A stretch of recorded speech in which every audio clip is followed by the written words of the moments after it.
The storm swallowed the mountain whole before the sun had fully set, and Elias Mercer knew from the sound of it that this one would not pass quickly. Snow came sideways through the pines, driven by wind that rattled the tin roof of his cabin, and buried the access road within an hour. He was 39 years old, a man who had once made his living pulling stranded hikers off cliffs and frozen trucks out of ravines before he decided that kind of work asked too much of a man who wanted to come home every night. Now he fixed engines for a living, snowmobiles and generators, and the occasional mining rig that broke down on some contractor's payroll, nothing that bled and nothing that screamed. He lived alone in an old timber house at the edge of the tree-line, and on a night like this, most sensible men would have banked the fire and stayed put. Elias was not tonight a sensible man. Before the radio ever crackled, Elias had already banked the fire twice and set a second pot of coffee on the stove, listening to the storm build in the way a man learns to listen when he has spent years reading weather for a living. The house had been his father's once, a squat timber structure built to survive exactly this kind of night, and Elias had inherited both the building and the particular quiet that came with living alone inside it. He kept the walls lined with tools rather than photographs, a life organized around fixing what was broken rather than remembering what had once been whole. Neighbors down in the valley liked him well enough, brought him engine trouble and occasional loneliness in equal measure, and none of them knew the first thing about the years before he arrived among them. That suited Elias fine. A man could disappear into a mountain if he chose the right mountain, and he had chosen carefully. His radio crackled just past 9 in the evening, a weak and broken signal that repeated 3 times at even intervals before falling silent. It came from a stretch of the mountain that had no business generating any signal at all, no cabins on record, no ranger stationed, nothing but granite and snow for miles. He sat with his hand on the dial and listened to the wind test the walls of his house, telling himself that a careful man would let it go until morning. Instead, he pulled on his boots, loaded a pack with rope and a flare gun and a thermal blanket, and walked out into weather that would have killed most people within the hour. The old instincts came back faster than he wanted them to, the reading of wind patterns, the calculation of how far a man could travel before the cold started making decisions for him. He told himself this was simple decency, nothing more, the kind of thing any man would do for a stranger lost in a storm, and he ignored the smaller, quieter voice underneath that one, the voice that recognized the shape of a call for help and had never once been able to walk away from it. An hour into the climb, he found tire tracks veering hard off the access road, cutting a long gouge through the snow before disappearing over a low ridge. At the bottom of the slope sat a black SUV, expensive and out of place, half buried and tilted against a stand of pines. There was no driver inside, no passenger, no sign of anyone at all except a door left hanging open and snow already drifting across the leather seats. Elias approached slowly, the way he had been trained to approach anything that looked abandoned, but wasn't quite. The dashboard lights were still faintly glowing, which meant the battery had not been dead long, which meant someone had left this vehicle recently, and left it in a hurry. He found a phone on the passenger floor with its screen shattered into a spiderweb of cracks and a dark stain on the seat that he recognized immediately as blood, though not enough of it to suggest anyone had died there. There was no body in the car and nobody nearby, which was somehow worse than finding one would have been. He circled the vehicle twice, reading the ground the way he used to read ground for a living, and found a single set of footprints leading away from the wreck and up into the tree-line, already half filled by falling snow. Whoever had left those prints had been moving fast, dragging one leg slightly, favoring an injury that had not yet slowed them down completely. Elias checked his radio, found only static, and made the decision that would change the rest of his winter. He followed the footprints for nearly 2 miles, climbing through drifts that reached his knees in places, guided more by instinct than by any trail he could actually see. The wind had scoured most of the tracks away by the time he reached a shallow bowl in the mountainside, but a thin curl of wood smoke still hung in the air where no smoke should have been. Ahead of him, half swallowed by drifted snow and leaning pines, stood a cabin that did not appear on any map he had ever studied, its windows dark except for the faint orange flicker of a dying fire inside. The door stood open a few inches, swinging slightly with each gust of wind, and nothing moved beyond it that he could see. Elias stood there for a long moment with his hand resting on the flare gun in his pocket, weighing the sudden and certain feeling that whatever waited inside had not gotten there by accident. The cold inside the cabin was somehow sharper than the cold outside, the kind that settled into a room once the fire had been neglected for hours rather than minutes. A table lay overturned near the center of the room, its legs splintered, and shattered glass caught the last light of the coals in small glittering pieces across the floor. Chairs had been knocked aside in a pattern that told a story Elias did not like, the unmistakable geometry of a struggle rather than an accident. He moved carefully between the wreckage, senses tuned the way they used to be on every job that mattered, and it was the sound behind him, a single sharp intake of breath, that told him he was no longer alone. He turned to find a woman standing in the doorway of what had been a bedroom, a pistol raised in both hands, and those hands were shaking badly enough that he doubted she had ever actually fired the thing. She was perhaps 37, dark-haired, dressed in clothes too fine for a mountain cabin and too torn to have survived the last few hours easily. Blood had dried along one temple, and she stood with her weight carefully shifted off her right leg, the same leg that had left the dragging print in the snow outside. She demanded to know who he was and who had sent him, her voice steady even as the gun in her hands betrayed her, and when he told her his name meant nothing to her, she seemed to relax by only the smallest possible degree. Her name, she finally admitted, was Vivian Callahan, chief executive of Callahan Meridian, a company whose name Elias vaguely recognized from headlines he had never bothered reading closely. She did not lower the gun, even after learning that he had simply followed a distress signal into the storm, and something in her eyes told him that trust for this woman had recently become an extremely expensive thing to give away. She studied him the way he imagined she studied every stranger who walked into a room, cataloging his boots, his hands, the calm way he stood despite a loaded gun pointed at his chest, searching for whatever detail might tell her if he was safe or simply better at hiding that he wasn't. Elias let her look. He had learned a long time ago that arguing with a frightened person holding a weapon rarely ended well for anyone, and that the fastest way to earn a measure of trust was to offer none of the urgency she was clearly braced to receive. He crouched slowly, hands visible, and began instead to right the overturned table, giving her something ordinary to watch that had nothing to do with threat. It worked, if only barely. By the time he had the fire built back up into something resembling warmth, the gun in her hands had dropped inch by inch until it hung loosely at her side rather than aimed at his heart. Elias told her plainly that he intended to get her off the mountain and down to a hospital, and for a moment she looked almost tempted to agree. Then her expression closed again, and she said the sentence that changed the shape of the entire night. If he called for rescue, she would be dead before anyone arrived to help her. He asked the obvious question, who exactly was hunting her through a blizzard on the side of a mountain no one visited, and she went quiet long enough that he thought she wouldn't answer at all. When she finally spoke, her voice had dropped to something flatter and colder than before, the voice of someone reciting a fact she still could not quite believe herself. The people hunting her, she said, were the very people she had once paid to keep her alive. Elias argued that the road down was still passable if they moved quickly, but Vivian shook her head with the certainty of someone who had already run every possible calculation. The route off the mountain, she told him, was almost certainly being watched, because whoever had forced her car off the road would not have stopped looking the moment she disappeared into the trees. He was still working through the logic of that when an engine sound rose faintly through the wind outside, growing steadily louder, unmistakably approaching rather than passing. Vivian's whole body went rigid, the gun swinging toward the window, her breathing suddenly shallow and fast. She looked at Elias with something between fear and grim resignation, and told him in a voice barely above a whisper that the people looking for her had just found them.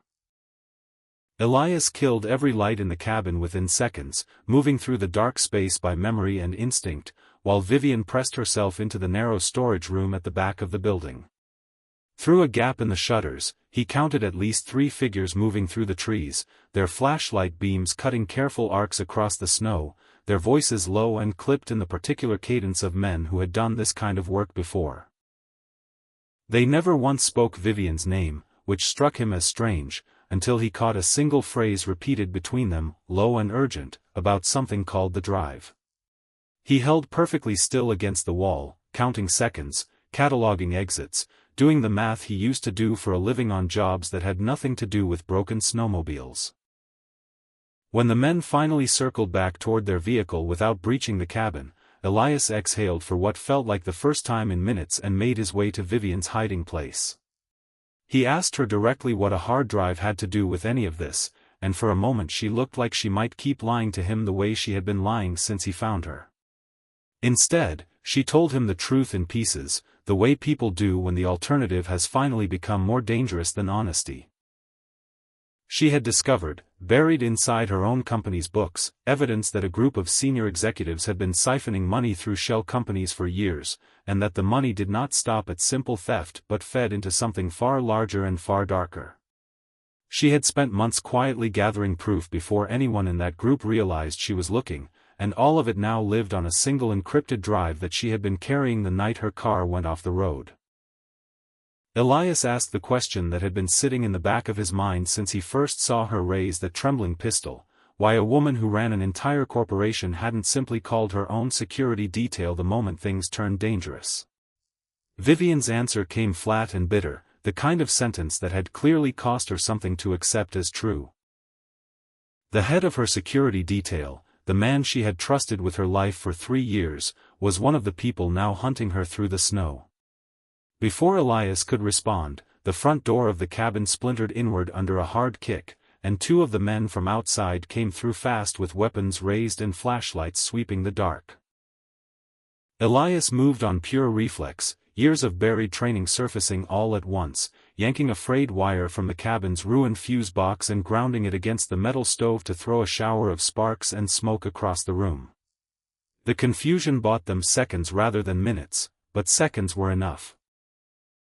Elias hauled Vivian toward a low door behind the wood pile that led into a narrow maintenance tunnel he had noticed on his first pass through the cabin, a relic from whoever had built this place with escape in mind. They crawled through freezing dark for what felt like far longer than it probably was, the tunnel barely wide enough for their shoulders, cold stones scraping against Vivian's injured leg with every awkward movement forward. Behind them, muffled shouting and the crash of overturned furniture told Elias that the search had turned frantic, that whoever these men were, they had not expected their targets to simply vanish from a room with only one visible exit. He kept one hand braced against Vivian's back the entire way, guiding rather than pulling, aware that a woman running on adrenaline alone could easily push herself past the point of collapse without noticing. They emerged into open snow 100 yards from the cabin as shouting continued to erupt behind them, and Elias did not let either of them stop moving until the treeline had swallowed the cabin's outline completely. Once they were far enough into the trees to risk stopping, Elias turned to check on Vivian and found her holding something small and metallic clenched tightly in one fist, knuckles white around it, even as her whole body shook from cold and exhaustion. It was not the encrypted drive he expected. It was a plain silver USB stick, small enough to have been hidden inside a coat lining or a boot heel for exactly this kind of emergency. And when she finally opened her hand to show him, she said quietly that this, not the drive, was the thing they actually wanted. They found shelter before dawn in an abandoned fire lookout station half collapsed under decades of snow, its windows boarded but its walls still solid enough to block the worst of the wind. Elias worked by flashlight to clean and bandage the gash along Vivian's temple and the deeper wound on her calf, his hands moving with a precision that had nothing to do with fixing engines. She watched him work in silence for a while, studying the calm efficiency of his movements, and finally said what had clearly been building in her mind since the tunnel, that he was not simply a man who repaired machines for a living. Elias didn't answer right away, focused on tying off the bandage, and when he finally spoke, his voice carried the particular weight of a door being opened only part way. He admitted carefully that he had once served with a tactical rescue unit, the kind of work that required reading terrain under pressure, moving unseen through hostile ground, surviving conditions that killed most people within hours. He did not offer details beyond that, and something in his tone told Vivian not to push. She asked what exactly that work had been, and he answered only that it was a job he had no intention of returning to. It was not romance that grew between them in that cold little station, not yet, but something steadier and more dangerous, the particular trust that forms between two people who have just survived the same night together. She was used to giving orders and having them obeyed instantly. He had spent a decade unlearning the habit of taking them, and the friction between those two instincts crackled through nearly every exchange they had. It was well past midnight when Vivian finally worked up the nerve to plug the mysterious USB stick into the cracked screen of her ruined phone, curious what could possibly matter more than the financial evidence she had already risked her life to protect. A single video file loaded, grainy and clearly recorded years earlier, showing a man in full tactical gear standing in what looked like a covert briefing room. Vivian stared at the footage without recognition, asking Elias if the man meant anything to him, and his silence stretched long enough that she looked up from the screen to check his face. What she found there startled her more than anything that had happened since the crash. Elias was staring at the frozen image with the look of a man seeing a ghost walk directly toward him. He told her finally that he knew exactly who that man was. Vivian asked the obvious question, and Elias kept his eyes on the small glowing screen a moment longer before answering. The man in the video, he said quietly, had died 8 years ago in an operation that Elias himself had helped support from the ground. Commander Ronan Vale had been a name spoken with real reverence inside the small tactical circle Elias once belonged to, a Navy SEAL who led a classified mission that officially ended with his death and the deaths of 2 others. Elias had been part of the support team that watched the operation collapse from a distance, unable to reach the extraction point in time, and he had lived with that failure for 8 long years. Seeing Ronan Vale's face alive and speaking on a stranger's stolen footage rearranged something fundamental in how Elias understood everything that had happened to him since. Vivian pressed him for whatever else he remembered about the mission, and slowly the pieces began arranging themselves into a shape neither of them liked. She admitted hesitantly that her father's company had once quietly funded a classified defense research program years before she took over as chief executive, a fact she had only recently uncovered, buried deep in old financial archives. Commander Vale, it turned out, had been assigned to investigate irregularities within that very program shortly before his official death, and significant portions of the program's records had since been deleted or altered beyond recovery. Everyone who had known the full truth of what happened during that operation seemed to have vanished from relevant positions in the years since, quietly reassigned, quietly retired, or simply gone. Elias began to understand that Vivian might not be the true target of everything happening around them. She might, he realized slowly, simply be the person who had accidentally come into possession of something powerful enough to unravel an 8-year-old lie. The USB stick pulsed faintly against the phone's cracked screen a moment later, revealing an embedded signal buried inside its coding, a set of coordinates that decrypted themselves once connected to a live network. Elias studied the numbers and felt something cold settle in his stomach, because the coordinates pointed to a location less than a mile from where they now sat, directly on the mountain above them. He told Vivian quietly that someone appeared to be waiting for them at those exact coordinates. She asked if it might be a friend of his from the old days, and Elias answered with a single flat word that carried no comfort at all. A sound rose through the storm outside a moment later, low and rhythmic, growing steadily in volume until there was no mistaking what it was. It was not an engine, and it was not gunfire. It was the unmistakable beat of helicopter rotors cutting through the blizzard. Elias stepped out into the freezing wind just as the aircraft broke through the low clouds above the ridge, its searchlight sweeping wide arcs across the snow before settling directly on the lookout station. It was a military helicopter, unmarked but unmistakably tactical, descending fast toward a flat stretch of open ground below them. Vivian appeared beside him a moment later, her breath catching as the aircraft's rotor wash sent snow spiraling in every direction.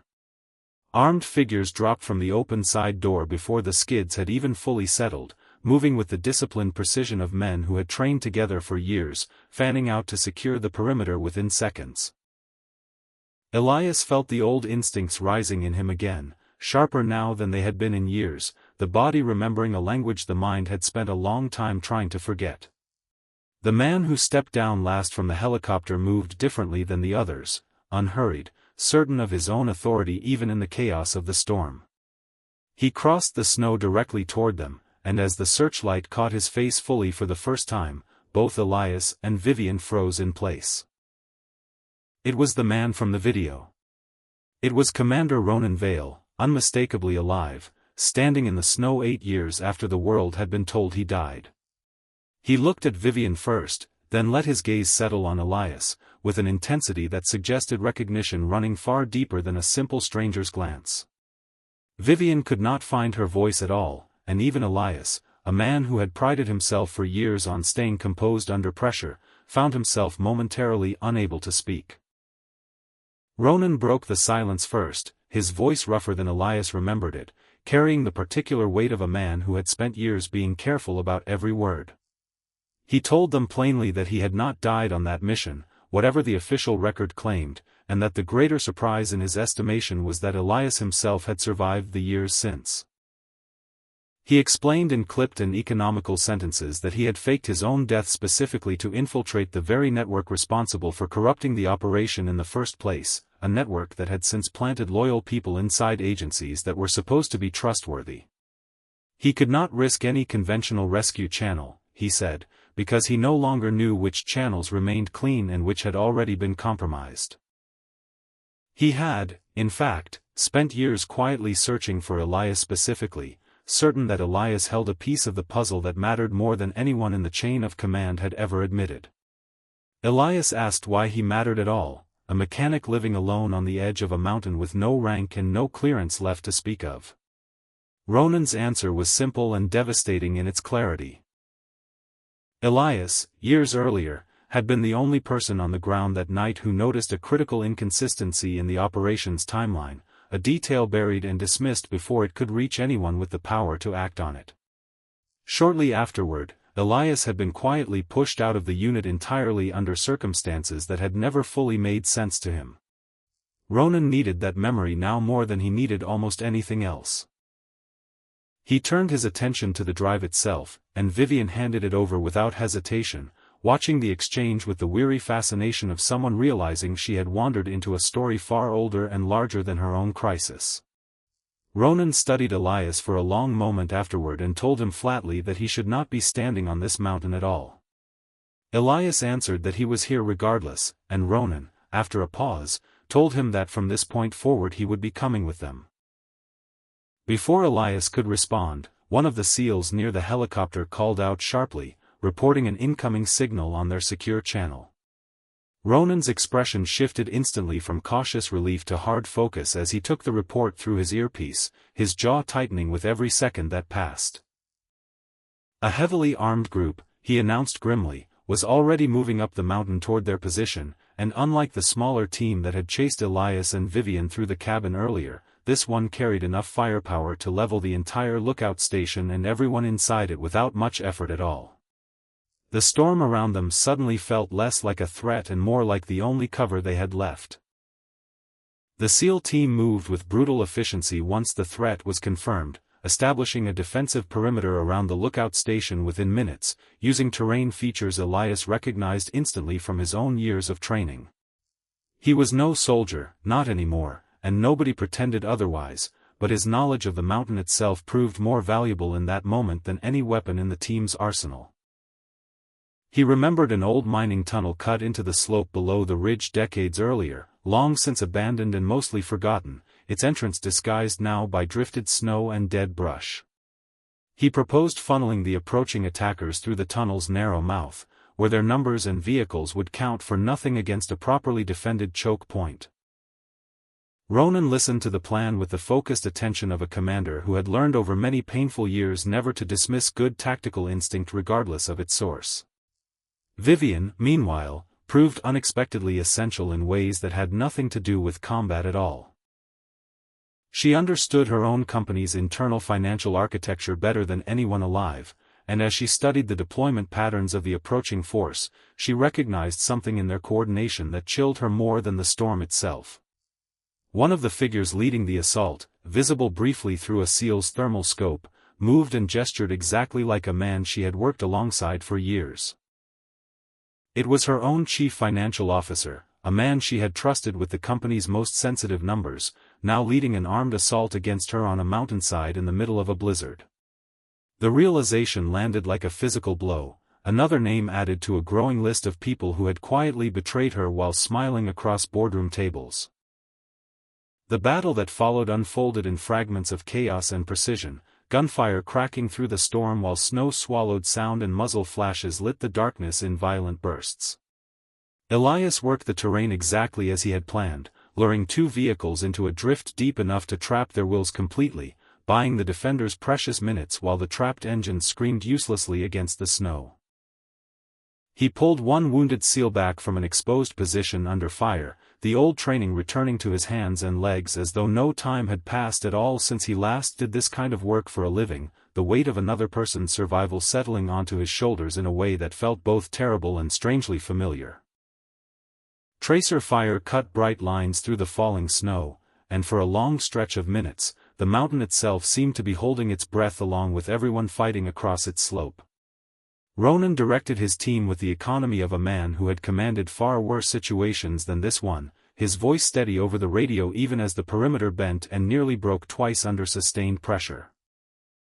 Elias found himself falling into step beside the SEALs almost without deciding to, covering a collapsed flank near the tunnel entrance while two operators repositioned to a stronger line, his body remembering rhythms his mind had spent 8 years trying to forget entirely. Vivian, sheltering behind a fallen boulder with a pair of night vision binoculars borrowed from the team, spotted something the others had missed entirely in the confusion of the firefight. The man directing the assault from a distance was not actually trying to kill her. He was giving orders, clearly audible even through the wind, to take her alive. The reason became clear only moments later when Ronan's team intercepted a fragment of encrypted radio traffic, confirming what Vivian had already begun to suspect on her own. She alone held the final passphrase required to unlock the deepest layer of the drive's encryption, a safeguard she had built into the system herself without fully understanding at the time how much that single choice would eventually cost her. Before Elias could reach her position, 3 of the attackers broke through the perimeter's weakest point and closed on her boulder faster than anyone could intervene. He turned in time to see her dragged bodily toward a waiting snow vehicle, fighting every step of the way, her voice cutting through the chaos as she called his name once before the engine roared to life and pulled her out of sight down the mountain. Elias spun toward Ronan with fury and clarity burning through him in equal measure, and told the commander flatly that if he wanted the data intact, he was going to have to help save her first. Vivian came awake inside a windowless room carved directly into the mountain, concrete walls lit by harsh overhead lighting that made the space feel more like a bunker than any facility she had ever toured on paper. Her hands were bound loosely to a metal chair, and standing in front of her, arms crossed and expression carefully composed, was the man who had betrayed her security for years without her ever suspecting a thing. He did not raise his voice or threaten her outright, which somehow felt worse than if he had. He simply told her calmly that all he required from her was the final passphrase, and that everything else about her situation could still be negotiated afterward if she cooperated quickly. Vivian looked at him steadily and told him, in a voice far steadier than she actually felt, that he would receive nothing from her at all. He tried a different approach next, reminding her coldly that she stood to lose the entire company she had spent her adult life building, every asset and every ounce of influence she had painstakingly assembled since taking over from her father. Vivian answered that a company could always be rebuilt from nothing if the foundation underneath it was honest. He pressed further, telling her flatly that she was about to lose absolutely everything that mattered to her. She met his eyes without flinching and told him that was not true either, because she had only ever stood to lose the people inside her organization who had never actually deserved a place there in the first place.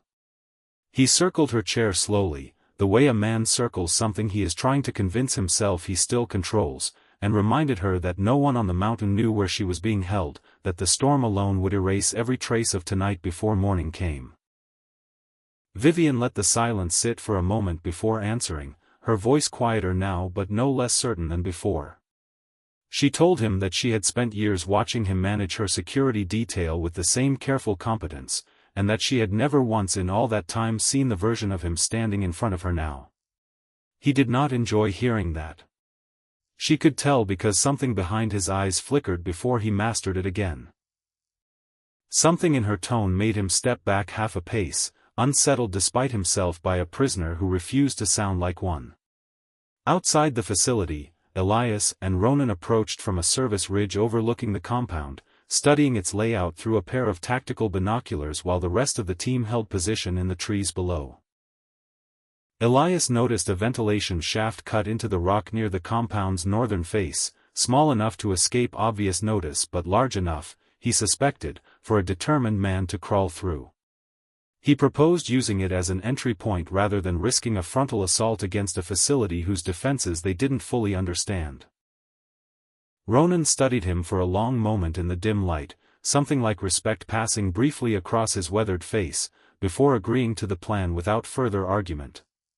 It was in that quiet moment on the ridge, the first time in 8 years, that Elias felt like the man he used to be rather than the man he had spent nearly a decade pretending to become instead. He led the way through the narrow ventilation shaft himself, the SEALs following close behind through a passage too tight for most of their equipment, emerging finally into a maintenance corridor deep inside the compound. Vivian, meanwhile, had spent the intervening minutes quietly working the loose bolt on her restraint chair with fingers numbed by cold and fear, and managed to free herself just as the first sounds of controlled chaos erupted somewhere down the corridor outside her room. She slipped out through the door in the confusion, moving fast toward the room where she had seen guards carrying the confiscated drive earlier, and reclaimed it from an unattended table before anyone noticed she was missing at all. Ronan, meanwhile, found himself face to face with her former security chief in a narrow hallway, weapon raised, years of buried anger finally given somewhere to go. Before that confrontation could resolve itself, a new figure stepped into the corridor from a side passage, and the temperature in the room seemed to drop several more degrees than the concrete alone could explain. It was not the chief financial officer, who Elias quickly realized had only ever been following someone else's orders the entire time.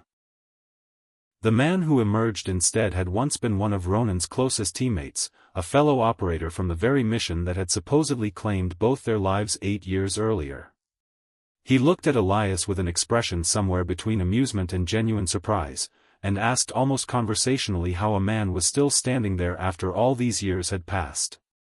Elias held his gaze steadily and told him that he had honestly been about to ask the very same question. The final confrontation unfolded in the compound's central data room, a space lined with humming servers and a single large monitor displaying a security countdown that had already begun ticking downward the moment the intrusion was detected. Ronan squared off against his former teammate with the particular fury reserved for betrayal by someone who had once been trusted completely, their history together giving every exchanged word an edge sharper than any blade. Elias and Vivian worked in parallel at the terminal, racing to extract and transmit the data before the system's automatic self-destruct routine could wipe it permanently from existence. The evidence on the drive, once fully decrypted, painted a picture far larger and far uglier than either of them had expected walking into that room. It documented years of manipulated defense contracts, hidden payments funneled to officials and executives across multiple institutions, and confirmation that the operation 8 years earlier had been deliberately sabotaged from within to cover the entire scheme's tracks. Ronan's death had been staged specifically to bury the operation's failure before anyone with real authority could investigate it properly, and Elias's quiet removal from his unit shortly afterward had been engineered for exactly the same reason, to silence the one person who had noticed something wrong before it could spread any further. Across the room, Ronan's former teammate laughed once, low and humorless, and told them all that none of it would matter anyway once the servers finished purging themselves, that the truth had already been buried once and could easily be buried again. Ronan answered him only by tightening his grip against the wall of servers, his voice dropping to something quieter and far more dangerous than shouting would have been. He told his old friend that he had spent 8 years imagining this exact conversation, and that none of the versions he had imagined ended well for the man standing in front of him now. Vivian turned to Elias in the middle of that revelation and told him quietly that he had spent 8 years carrying the weight of a failure that had never actually been his own. He answered almost automatically that he had simply grown used to carrying it. She shook her head and told him gently that he had never actually been given the chance to hear the truth until this very moment. There was no time to sit with that revelation because the countdown on the monitor had already dropped into its final minute, and the data transfer was still crawling toward completion far too slowly. Elias dropped to the floor beneath the server rack, tracing cables by flashlight until he found what he was looking for. A backup power relay that could reroute the failing transfer onto an isolated secondary server before the system purged itself completely. His hands moved with the same steady precision he had once used diffusing far more dangerous problems in far worse conditions, ignoring the sweat gathering at his temples despite the freezing air around him. The counter dropped past 60 seconds, then past 30, the display flashing red with increasing urgency as alarms began sounding somewhere deeper in the facility. Vivian called his name once, sharp with fear, as the counter fell below 10 seconds and every light in the room seemed to pulse in warning. Elias forced the final connection into place and slammed his palm against the relay switch with a fraction of a second to spare. The screen in front of them flickered once and then displayed 2 simple words in stark white letters: "Upload complete." A tremor rolled through the entire facility almost immediately afterward, distant explosion somewhere in the mining works below, triggered by the compound's own security failsafes reacting to the breach. Ronan disarmed his former teammate in the same instant, pinning him against the wall of servers as SEALs poured into the room from the corridor behind them, weapons trained and voices sharp with commands. Elias pulled Vivian toward the exit as the tremors grew stronger, the compound clearly beginning to fail around its own foundations. Every remaining second suddenly more valuable than the last, the team moved everyone out through the same ventilation route Elias had used to get in, hauling themselves up through freezing metal ducts as the tunnels behind them groaned and finally collapsed under their own weight. Outside, the storm had begun to thin, the wind finally losing some of its earlier fury, snow falling now in slow and almost peaceful drifts rather than blinding sheets. Ronan's team secured the traitorous security chief and the disgraced former operator, both loading them onto the returning helicopter under heavy guard, while the data Elias had saved began transmitting automatically to a list of investigative agencies Ronan had prepared long in advance. Within days, the evidence would ripple outward through institutions that had spent years believing themselves untouchable, exposing contracts and payments and a conspiracy that had quietly festered since long before Vivian ever took over her father's company. Ronan personally confirmed, in a formal statement delivered weeks later to what remained of Elias's old command structure, that Elias had never once betrayed the unit he served with, and that his removal 8 years earlier had been engineered entirely by people protecting their own corruption rather than any failure on Elias's part. He had in fact tried to raise the alarm at the time, only to be silenced and quietly discarded by a system more interested in appearances than in truth. The record was corrected quietly but completely, and for the first time in nearly a decade, Elias no longer carried the particular weight of a story that had never actually been his fault. It did not erase 8 years spent alone on the side of a mountain, but it gave those years finally a different shape to rest inside. Vivian, meanwhile, faced a choice of her own once the dust had settled and the company's board scrambled to reassemble itself around the wreckage of the scandal. She could have simply returned to her old position and rebuilt Callahan Meridian exactly as it had been before, polished and profitable and quietly rotten at its center in ways only she now fully understood. Instead, she chose to restructure the entire organization from the ground up, eliminating the secretive divisions and unaccountable relationships that had allowed men like her former security chief and chief financial officer to operate unchecked for years. There would be no more operations conducted in shadows, she told the board plainly, and no more executives permitted to consider themselves above the very rules that governed everyone else beneath them. It cost her allies and it cost her money, but it gave her back something she realized, standing on that mountain, she had not truly possessed in years. It gave her back a company she could actually stand behind without flinching. She found Elias again several weeks later, once the investigations had quieted and the worst of the immediate danger had passed. Driving up the same access road that had nearly buried her SUV months earlier, she asked him, standing in the snow outside his cabin, whether he intended to keep living up here alone, the way he always had. He told her simply that he did. She asked if he planned to do that entirely by himself, and he looked at her for a long moment before admitting that this time he suspected he might actually have company. It was not a grand declaration, and it did not need to be, not for two people who had already survived far worse together than an awkward conversation in the snow. Weeks passed quietly after that, the mountains settling into the deep hush of true winter, snow falling steadily but without malice now across the tree-line. Elias spent his mornings working on an old truck engine parked outside the cabin, hands black with grease, in a way that felt entirely different from the tension of that first terrible night. The valley below had already begun to forget the storm that had briefly made national headlines, the way mountains always seemed to absorb whatever chaos passed through them and settled quietly back into silence. Elias found that he no longer minded the quiet the way he once had, because for the first time in 8 years it no longer felt like something he was hiding inside. Vivian arrived most afternoons without any of the trappings that had once defined her, no security detail trailing behind her, no assistant managing her schedule from a discreet distance, no tailored suits armored against a world she no longer trusted. She came instead as simply a woman looking to build something slower and steadier than anything her old life had ever offered her. She had learned in the weeks since the mountain that rebuilding a company took patience, but rebuilding trust in herself took considerably longer, and she found she did not mind the slowness of either process nearly as much as she once would have. She would set 2 cups of coffee down on the workbench beside him, and he would look up from whatever he was fixing, and something quiet and certain would pass between them that neither one felt any particular need to name out loud. On one such afternoon, she told him plainly that she believed there was still a conversation between them that had never quite finished. Elias only smiled, wiping his hands on an old rag, and admitted that he had been thinking exactly the same thing himself. Far off above the tree-line, faint against the pale winter sky, the unmistakable silhouette of a military helicopter passed along the ridge in the distance.